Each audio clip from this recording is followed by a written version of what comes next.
Hi everybody, my name is Elissa Bernstein. And I'm Stephen Lecky. And this is Vox Talks. Today we are going to look at Canadian politicians. We're going to analyze their speaking skills.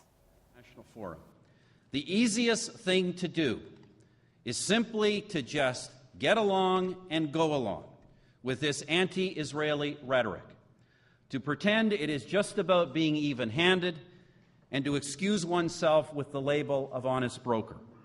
There are, after all... We have a very typical political speaker, strong, confident, and also some of the typical problems as well. Kind of the sameness, the repetitive gesture, just kind of a little lackluster.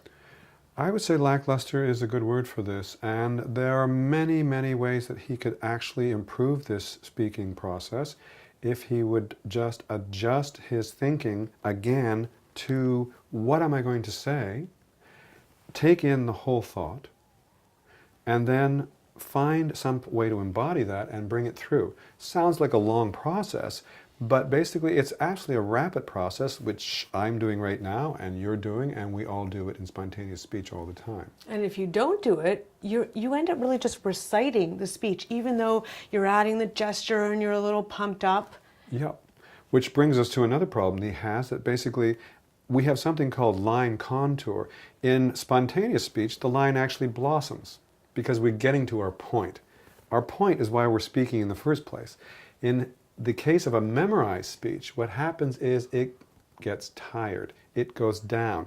You hear that at the end of every one of his lines, when he gets to the point, the important point, guess what? The voice is on the way out.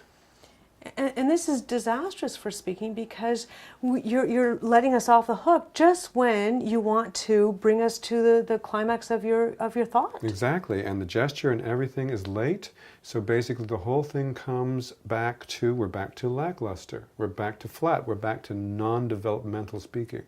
No, I would definitely mix it up, and to begin to mix it up, begin with just two qualities, one forward directed and the other backward directed, or backward reflected, as I sometimes call it. You know, people are usually afraid of that because they think, oh, that's a weak place to be. I've got to be strong. I've got to be powerful. Mm-hmm.